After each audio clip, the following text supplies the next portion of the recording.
આજે મારે તમને રખાવટ કેવી રીતે રાખવી એની મારે તમને વાત કરવી છે. કુકાવાવ ગામના આવેડા ઉપર 25 ઘોડા ચહક ચહક પાણી પીવે છે. અસવારે ઢીલી મેલી દીધેલી લગામો પાણીમાં પલળી રહી છે. ઘોડાના શરીર પરસેવે રેબઝેબ છે, તેમજ અસવારોના કપડાં પણ ભીંજાઈ ગયા છે. આખી વહાર કોઈ 15-20 ગાઉનો લાંબો પંથ કરીને ચાલી આવતી હોય એવું લાગે છે. પ્રાગડના દોરા ફૂટતા હોવાથી કુકાવાવ ગામના ખેડૂતો સાતી જોડી વૈશાખ મહિનાને ટાઢે પોરે ખેતર ખેડવા માટે ઉતાવળે ચાલ્યા જાય છે. ત્યારે અસવારોમાં જે મોવડી હતા તેણે થાકેલા આવેજે પોતાના સાથીઓને પૂછ્યું કે અહીંથી દેરડી હજી કેટલી રહી? તો સાથીઓએ કહ્યું, બાપુ, દેરડી હજી 3 ગાઉં આગી રહી છે. ઓહો, હજી 3 ગાઉં? સાથીએ કહ્યું, બાપુ, ઘોડા દબાવ્યા એટલે દેરડી આવ્યું સમજો ને, જરા ચોપથી લીધીએ જશું. પણ ભાઈ, મને તો 4 દીની લાંઘણ હોય એવી ભૂખ લાગી છે. હવે રગું તૂટે છે. ભૂખ્યા થયેલા જુવાન સરદારે એમ કહીને બગાસું ખાધું અને એની આંખમાં અંધારા આવી ગયા. ખમ્મા બાપુને, હવે દેરડી ઢુકડી જ છે બાપુ, વાટ જ જોતા હશે. જાતા વેત શિરામણ ઉપર બેસી જઈએ. અહીં અંતરિયાળ તો બીજું શું થાય? આમ વાતો કરતા હતા અને ઘોડા પાણી ચસકાવીને લાદ કરે છે. ત્યાં એક ખેડૂતે પોતાની સાતી ઊભી રાખ્યું અને પાછલા અસવારને પૂછી લીધું કે કયા ગામના દરબાર છે. ત્યારે પાછલા ખેડૂતે કહ્યું, ગોંડલ ઠાકોર સંગ્રામજીના કુંવર પથુભા છે. તે શું ભાઈ ભૂખ્યા થાય છે? એટલું જાણીને તુરંત જ પટેલે કુંવર તરફ ફર્યો, રામ રામ કરી અને કહ્યું કે બાપુ, ભૂખ લાગી હોય તો પછી આ પણ ગોંડલનું જ ગામ છે હો. અહીં ક્યાં વગડો છે? સૌને ઘેર ગોંડલનો જ પ્રતાપ છે. પધારો તમે ગામમાં. કુંવરે કહ્યું, પણ બાપુ વાટ જોઈ રહેશે. અરે બાપુ, ધુબા કે રોટલા થઈ જશે. નાળાવા સૂરજ ચડે એટલે ચડી નીકળજો ને. તો ત્યારે કુંવરે કહ્યું, સારું, ચાલો. ત્યારે તરત જ પટેલે સાતી પાછું વાળ્યું. મોખરે પોતે અને પાછળ 25 અસવારોના રસાલો, એમ આખી મંડળી પટેલની ડેલીએ આવી.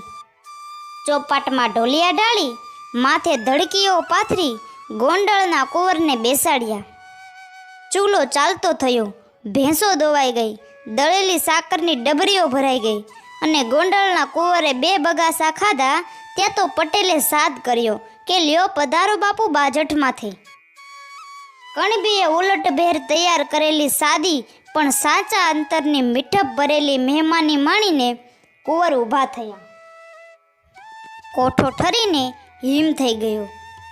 પોતાની વસ્તીને આવી હેતાળ અને આવી રસક્સ ભરી જોઈ પોતાને મનમાં મોટી મોજ આવી ગઈ. મનમાં થયું, અરે હું આવતીકાલનો ગોંડલના 1200 પાદરનો ધણી આજ જેને ઘરે હાથ હેઠા કરું એની 7 પેઢીનું દાળદર ભૂકા ન થઈ જાય તો ગોંડલનું બેસણું લાજે. પટેલ ગામના તલાટીને બોલાવ્યો. તલાટી વાણિયો આવ્યો. તલાટી, દોત, કલમ અને દસ્તાવેજનો કાગળ લાવો. ત્યારે તલાટી કાગળ લાવ્યો. હવે એમાં લખો કે કુંવર પથુભા ભૂખ્યા થયા હતા.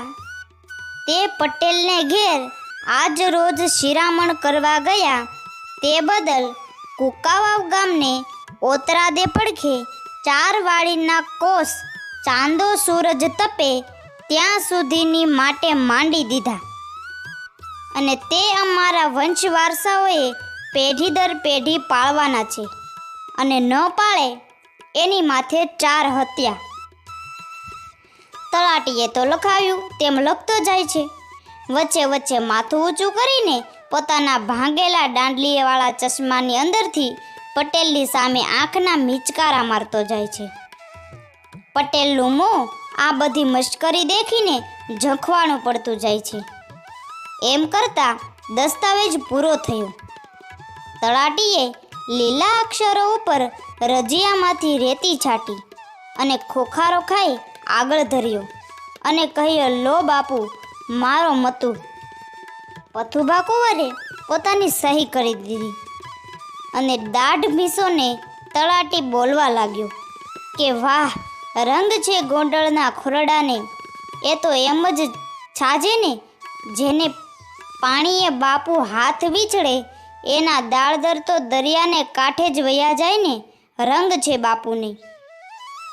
વાણિયો બોલે છે અને એને વેણે વેણે પટેલના મુખ પરની અક્કેકેળ કળા સંકેલાતી જાય છે. કુંવરની ભ્રમણા ભાંગવા માટે પટેલ તલપાપડ થઈ રહ્યો છે. પણ સાચી વાતની જાણ થતાં કુંવરને ભારી ભોઠામણ આવશે એવી બીકે પટેલ મૂંગા જ બેઠો રહ્યો. થોડી વાર રહીને કુંવર ઘોડે ચડ્યા. પહોળાયેલી છાતીએ કુંવરે પટેલને રામ રામ કરી દેરડી ઉપર ઘોડા હાંકી મૂક્યા. લ્યો પટેલ, આ 4 વાડીનો દસ્તાવેજ ઘોળીને પી જજો. એમ કહીને તલાટીએ સરખી ઘડ વાળી કાગળિયો પટેલને આપ્યો. લ્યો સમજ્યા ને પટેલ, આ દસ્તાવેજ દૂધમાં ડોઈને શીરાવી જજો. પટેલ શું બોલે? પોતે આખી વાતની મૂર્ખાઈ સમજે છે. પટેલ મૂંગા રહ્યા એટલે તલાટીને વધુ સુરાતન ચડ્યું અને કહ્યું, ડોઈને પી જાજો, સમજ્યા ને? 7 પેઢી સુધી 4 વાડીઓના ઘઉં ચાવજો, સમજ્યા ને? હા હા હા, જોજો ગગો, 4 વાડીઓનું કોઈ 10 ગયો જાણે. બાપાના કુકાવા હશે ખરું ને? બાપુ જગાવાળાનું ગામ અને એની 4 વાડીયું ગગો ઇનામમાં દેતો ગયો, લાજ્યો નહીં? આવું તલાટીએ કહ્યું કુંવરને. અરે પણ શેઠ, તમે તો આ શું લવારી કરો છો? એને બાપડાને ખબર નહોતી અને ભૂલ કરી તો શું થઈ ગયું? તમે પોતે કેવા મૂર્ખ કે એને વાતનો ફોડ પણ ન પાડ્યો અને ઊંધું માથું રાખીને મંડ્યા દસ્તાવેજ ઢરડવા. પટેલે કહ્યું તલાટીને. હા પટેલ, હું સમજું છું. શેર ચોખા વાવરિયા અને તમારે તો આખું ગામ મળવાની લાલચ હશે ને? તો પટેલે કહ્યું, અરે માળા લબાડ, તું તે શું રાળી રહ્યો છો? આપણા ગામના પાદરથી 18 વર્ષનો એક પણ માનવી ખાધા વગર કોઈ દી જાય નહીં, તો પછી આ તો ગોંડલનો ગાદી વારસ હતો. એમાં મને શું લાલચ હતી? જરાક ભગવાનનો તો ભો રાખ. તો તલાટી કહે, હા, અમે સમજીએ છીએ પટેલ, તમારે ગામ જોતું તું તે લ્યો, આ દસ્તાવેજ ડોઈને શીરાવી જાજો, કોઠો ઠરશે, સમજ્યા ને? કાળજું કાપી નાખે તેવા મર્મના વચનો કાઢતો કાઢતો વાણિયો તો ચાલ્યો ગયો અને પટેલ પણ પેટમાં કશા દુઃખ ધોગ વગર પાછો સાંતીડું જોડી અને કામે વળગ્યો. પરંતુ વાત તો વાયે જેતપુર પહોંચી ગઈ. જેતપુરના ભાગીદાર જગાવાળાને જાણ થઈ કે આપણી કુકાવાવની અંદર ગોંડલના પાટવી કુંવર પથુભાઈએ પટેલને ઘેર શિરામણ કર્યાના બદલામાં ભૂલથી 4 વાડીઓ પટેલને જાવચંદ્ર દિવાકરો માંડી દીધી અને તે પછી બાપડા પટેલને માથે ગામના તલાટીએ માછલા ધોયા. ખડખડ આખોય દાડો ગોંડલના કુંવરની નાદાની ઉપર દાંત કાઢવા લાગ્યો અને દરબાર જગાવાળાએ પણ જરાક હોઠ મરકાવ્યા. પણ બાપુ તલાટીએ પટેલને બહુ મનાવ્યા, ગામ આખાને ભારે સુવાણ કરાવી. એમ કહે, બા ઠીક, ત્યારે તો આપણે રમૂજ લઈએ. આએ બોલાવો એ પટેલને અને તલાટીને. ઓલો દસ્તાવેજ પણ સાથે લાવવાનું લખજો. આ રીતે દરબારે હુકમ દીધો અને દરબારના મન ઉપર કાંઈક કોચવણ પણ દેખાણી. માણસ કૂકાવા ગયો અને તલાટીને કહે છે, બાપુ તેડાવે છે. તો તલાટી કહે, કાં?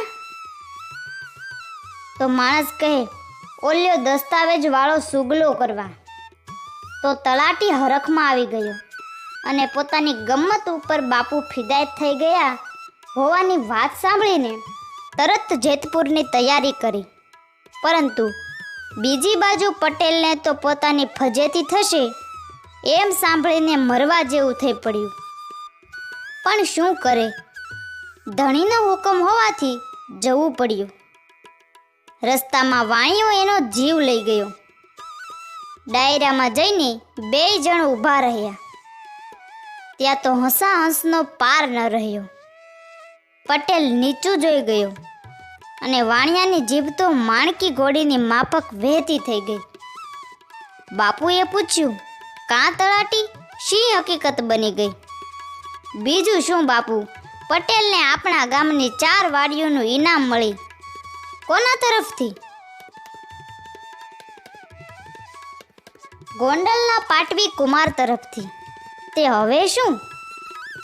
હવે પટેલ દસ્તાવેજને ડોઈને શિરાવી જાય, બીજું વળી શું? ક્યાં લીલાચમ માથા વાઢીને કુકાવાવ લેવા પથુભાનો દાદો આવ્યો?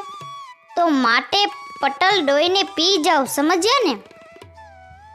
જોઉં કાગળિયો, એમ કહીને દરબારે દસ્તાવેજ લીધો, વાંચ્યો. એની મૂછો ફરકવા માંડી. કહ્યું, ઠીક, લાવો એક ત્રાંબાનું પતરું. ત્યારે પતરું હાજર થયું. આ દસ્તાવેજનું વેણ એ પતરામાં કોતરી કાઢો અને નીચે ઉમરો કે કુંવર પથુભાઈએ કરી દીધેલા આ લેખ અમારી પેઢી દર પેઢીએ જેતપુરની ગાદી તપે ત્યાં સુધી પાળવો છે અને ન પાળે એની માથે 4 હત્યાઓ. તલાટી કાળો ધબ થઈ ગયો. મૂછો માથે હાથ દઈને દરબાર બોલ્યા, પથુભા કુંવરને કાગળ લખો કે તું સંગ્રામજીનો દીકરો, ઈ મારો દીકરો. તું દેતો ભૂલ્યો. આખી કુકાવાવ માંડી દીધી હોત તો પણ હું પાળતા ન પાળું તો કાઠીના પેટનો નહીં હો. અને તલાટી, તુને હિંગતોળને શું કહું? મારા લાખ રૂપિયાના કણબીનું માથું વઢાવવા ઊભો થયો છો. યાદ રાખજે, પગ જાલીને 2 ઊભા ચીરા કરી નાખીશ. એલા પાદર નીકળેલ પરોણાને એણે રોટલો નીર્યો, એમાં તારો ગુનો કરી નાખ્યો એણે. ખબરદાર જો હવે કાંઈ બોલ્યો છે તો.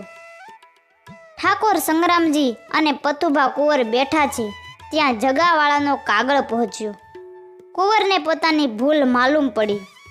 એણે સામો કાગળ લખ્યો, શાબાશ કાકા, રખાવટ તે આનું નામ. બાપુએ લખાવ્યું છે કે પેડલા ગામમાં આપણે જમીનનો કજિયો છે તેનો આજથી અંત આવે છે. પેડલા ગામનો ગોંડલનો 3જો ભાગ આજથી અમે તમને માંડી દઈએ છીએ. અને કુકાવાવના એ કણબીનો વારસો હજુ ઘણા વર્ષ સુધી એ 4 વાડીનો કપાળ ગરાસ ભોગવતા હતા. આ માહિતી સૌરાષ્ટ્રની રસધારમાંથી લેવામાં આવી છે. આવી જ અવનવી ઇતિહાસોની ઘટના સાંભળવા માટે અમારી ચેનલને લાઈક કરો, શેર કરો અને સબસ્ક્રાઈબ કરો.